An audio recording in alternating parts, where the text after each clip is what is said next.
जय सच्चिदानंद।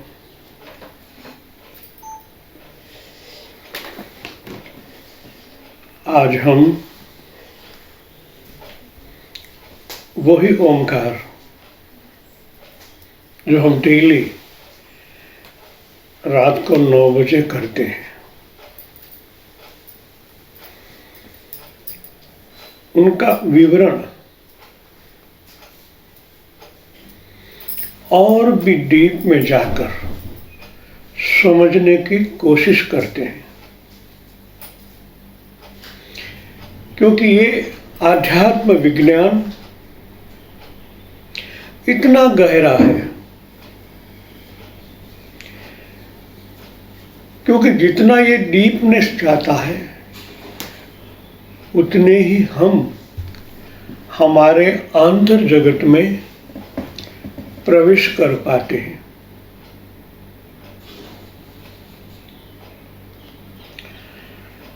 विज्ञान का कहना है इस पृथ्वी तल में और ये आंतर जगत में एक स्केल माप है। आप अपने अंदर 1 इंच आंतर जगत में प्रवेश करते हो, इस ब्रह्मांड में 3000 किलोमीटर स्केल है। 1 इंच बराबर 3000 किलोमीटर इस ब्रह्मांड में आप गति कर पाते हो। 1 इंच का मतलब होता है स्थूल, सूक्ष्म और कारण जगत। आप जितने आंतरिक जगत में प्रवेश करते हो, 1 इंच के स्केल में जितने कोशिकाएं हैं आप उनको समझ पाते हो। 1 इंच के स्थल में जो भी घटनाएं घटित होती है आप उनको अनुभव में ले जा सकते हो। मैं ले जाता कहता हूं कि मन जितना स्पंदात्मक धीरे धीरे शांत होने लगता है तब ये दर्शन चालू होते हैं। कहने का तात्पर्य ये है, आप 1 इंच अंदर जैसे दृष्टि बाहर करते हो, आंख बंद करने के बाद अंतर जगत में प्रवेश करना है और आंख बंद करके बाह्य जगत यानी बाहर की ओर जहां दृष्टि स्थिर करते हो वहां का वर्तमान, भूतकाल और भविष्यकाल आप अनुभव कर पाते हो। ये अनुभव करने का जो रास्ता है यही ओमकार है। हमारे उपनिषदों में इनका बहुत अच्छी तरह विवरण दिया हुआ है। आध्यात्म में कहा गया है, जैसे भगवत नाम अक्षरात्मक है वैसे ही मंत्र भी अक्षरात्मक है। भगवत नाम आप राम कहे, कृष्ण कहे, माँ भगवती के कोई भी नाम स्मरण करे वो अक्षरात्मक है। राम जो 52 अक्षर की हमारी श्रृंखला है उनमें से ही चुने हुए हैं। कृष्ण तो वही 12खड़ी में आता है। हनुमान जी कहें, माँ भगवती कहें, जो भी नाम स्मरण करे भगवत नाम वही अक्षरात्मक है। परंतु इस नाम व अक्षर की स्पष्टता वैखरी या मध्यमा में नहीं होती। वैखरी और मध्यमा का व्यवहार स्थूल शरीर के साथ है। पश्यंती में प्रवेश होने पर नाम में निहित नामी का साक्षात्कार होता है। ये बात हमें अच्छी तरह समझनी चाहिए। पूरे दिन में हम वैखरी में ही जीते हैं या मध्यमा में। कभी पश्यन्ति और परा में गए ही नहीं हैं। ऐसा नहीं है कि वैखरी और मध्यमा गलत है या उसके अंदर जो नाम स्मरण किया जाता है वो गलत है, ऐसा नहीं है। विज्ञान जब से हम समझते हैं, इस तरह इलेक्ट्रॉन, प्रोटॉन, न्यूट्रॉन है। ये इलेक्ट्रॉन सतत स्पंदनात्मक है, ऊपर की ओर बिखरता है और ऊपर की ओर के परी के साथ जुड़ता रहता है। और मूल नाम जो परमात्मा की धरी है, न्यूट्रॉन कहते हैं, शून्य कहते हैं, वहां तक आता ही नहीं। इसलिए हजारों नाम लेने के बाद या लाखों नाम स्मरण करने के बाद एक अलग प्रकार की गट्टता पैदा होती है। वो गट्टता जब गट होता है, मतलब सतत मंत्र करते रहने से जो स्पंदनात् एक के साथ दूसरा अणु, दूसरे का तीसरा अणु, जब ये अणु अलग अलग प्रकार से गट्ट होने लगते हैं, तभी वो परमाणु को छुपाते हैं। और आप पश्यन्ति या परा में एक नाम स्मरण करते हो, तुरंत उनकी गति अंतर जगत में प्रवेश कर जाती है। हम एक वैज्ञानिक युग में जी रहे हैं। हजारों नाम, लाखों स्मरण हम पहले के जमाने, ये सब कहने का मतलब ऋषि मुनि काल में होता था। अब वैज्ञानिक युग में जीते हैं, तो एक नाम स्मरण करने से हजारों नाम कैसे उनका फायदा हमें मिल पाए। इसलिए यहाँ कहा गया है कि वैखरी और मध्यमा का व्यवहार स्थूल शरीर के साथ है। ये अनुभव सिद्ध हमारे ऋषि मुनियों ने कहा है। सतत वैखरी या मध्यमा में नाम स्मरण करने से जितना फायदा पश्यन्ति और परा में होता है, इतना नहीं होता, क्योंकि वो स्थूल के साथ जुड़े हैं और परमात्मा सूक्ष्माति सूक्ष्म है।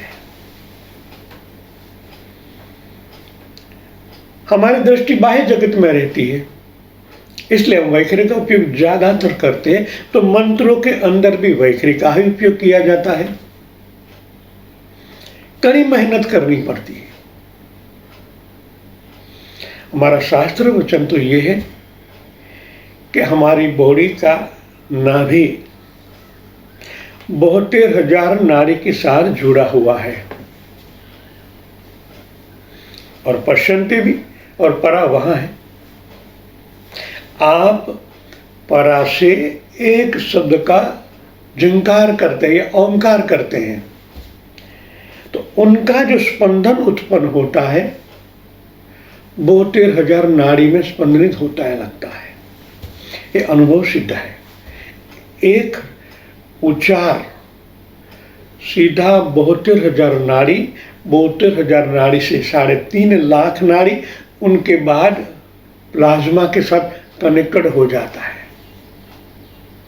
एक नाम स्मरण किया, लाखों की संख्या में उनकी स्पंदनाएं फैलने लगती है। एक साइंस है। महाभारत काल में आपने सुना होगा कि अर्जुन एक बाण चलाता था, हजारों हो जाते थे। ये प्रतीकात्मक है, हमें समझना है। इसी तरह जब नाम स्मरण नाभि से यानी परा से उठाया जाता है, हजारों में उस स्पंदनाएं जागृत होती है। हमारी बॉडी खरबों कोषों की बनी है और खरबों कोष जागृत है। लकवा नहीं हो गया है, वहां चेतनाएं हैं। हर एक पश्यन्ति परा को, उनके अंदर जो स्पंदन उत्पन्न होता है, हर एक कोष कोशिका में स्पंदित होता है। हर एक कोशिकाएं कोषों के काल सेल के साथ जुड़े हुए हैं, तो वहां स्पंदन पहुंच जाता है। जिस तरह आपने घंटनाद किया है, उनको सुना है, ओम ओम ओम ओम ओम ओम ओम कितना फैलने लगता है। सूक्ष्म स्थूल सूक्ष्म कारण सूक्ष्म सूक्ष्म अति सूक्ष्म, ये ओंकार ही है। तो जब ये आप नाम स्मरण करते हो, आपको ऐसा लगता है वैखरी में करने से हम सुन पाते, हाँ हुआ, मगर धीरे धीरे जब पश्यन्ति रूप परा में ओंकार होता है तो वो अति सूक्ष्म है और परमात्मा सर्वव्यापी तत्व है। इस बॉडी में पूरे कण कण में व्याप है। जब आपका एक ओंकार जब पश्यन्ति और परा में होता है, हर एक कोश कोशिका में उनकी गुंजन होने लगती है। ये गुंजन आप और परमात्मा को जोड़ने का काम करती है, इसको हम ध्वनि कहते हैं। शब्द का उच्चार के साथ एक ध्वनि पैदा होता है। ये नाम और नामी को जोड़ने का कार्य करती है। इसलिए मैं कहता हूं कि बनावट को समझे। आपका आशय, आपका मकसद, आपका गोल परमात्मा प्राप्ति है। तो इस तरह ओंकार हो या कोई भी मंत्र हो, उनके स्पंदन उत्पन्न होते ही है। जिस तरह वैखरी में करोगे तो बाह्य जगत में वो ज्यादा जाएगा।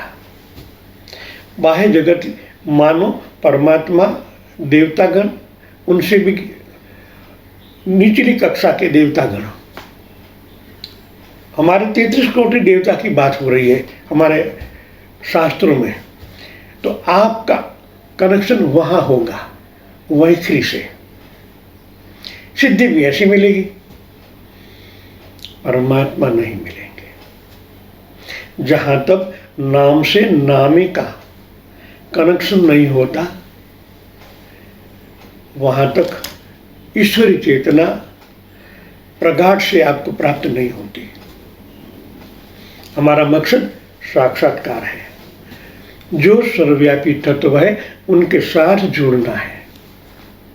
वो तो पश्यन्ति परा से ही उनका संगम होगा। ये उपनिषद में हमारे ऋषि मुनियों ने यही कहा है, पश्यन्ति में प्रवेश होने पर नाम में निहित नामी का साक्षात्कार होता है। शास्त्र वचन है। मैं वही सिखाता हूं। ओम गुंजन, एक गुंजन से जो ध्वनि पैदा होती है, जो स्पंदन पैदा होती है, वो आप और परमात्मा को जोड़ने का कार्य करती है। एक सेतु बनाती है। उस सेतु से हमारा मन शुद्ध होने के बाद परमात्मा का अनुभव करने लगता है। परमात्मा सर्वव्यापी है, किसने कहा? ऋषि मुनियों ने। ऋषि मुनियों का अनुभव ही वेद और उपनिषद में आया है। तो उन पर हमें श्रद्धा रखकर उसी तरह नाम स्मरण करना चाहिए। हम हमारे बताए गए, हमारे कुटुंब में, समाज में जो होता है उस रास्ते पे चलते हैं। कोई साक्षात्कारी नहीं है। पुरखों ने बताया, हमारे दादा ने किया, हमारे पिता ने किया, हम कर रहे हैं, मगर उस सत्य के साथ कितना जुड़ा है वो हमें नहीं मालूम। हमारे गोत्रज ऋषि मुनि, उन्होंने ये अनुभव किया है, या अभी के जो सिद्ध महात्मा है, वर्तमान के साक्षात्कारी महापुरुष है, आप उनका अनुभव, उनका साक्षात्कार, उनके अनुभव पुस्तक पढ़ेंगे तो ये ज्ञान अवश्य मिलता है। मैंने तो कई साक्षात्कारी महापुरुषों को सुना है और उनके पुस्तक को पढ़ा है। गंभीरता से, चिंतन से। तो उनका अर्थ यही है, परमात्मा प्रकाश स्वरूप है और प्रकाश के अंदर इतना तरलता वाला है, आपने एक नाम स्मरण किया तुरंत उनके स्पंदन उत्पन्न हो गए। मन जितना सूक्ष्म होगा तभी इस स्पंदन का अनुभव होगा। साइंस ये कहता है प्रकाश की गति 1 सेकंड में 1,86,000 किलोमीटर है। उस स्पीड को समझना, अनुभव में लाना तब होगा जब आपका मन अति सूक्ष्म होगा। सूक्ष्म कब होगा? जब आप ओमकारमय हो जाओगे।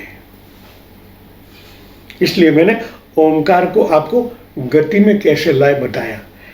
ओम ओम ऐसा नहीं है, ओम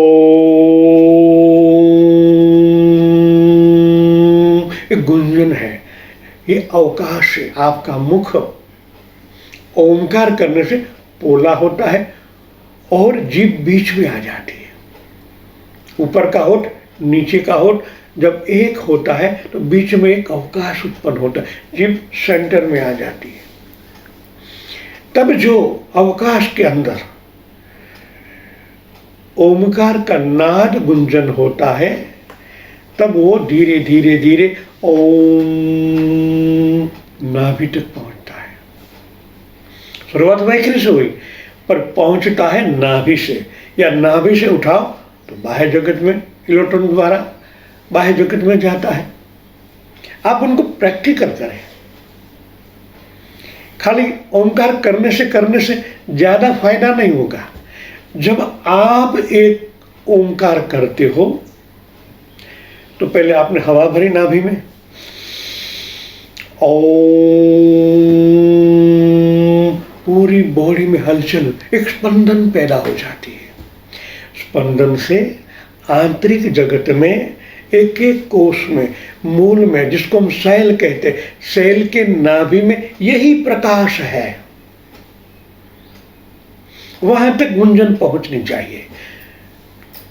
हर एक प्रकाश जो अणु अणु बिखरा हुआ है, अभी हम बिखरे हुए हैं, अभी परमात्मा से जुड़े नहीं है।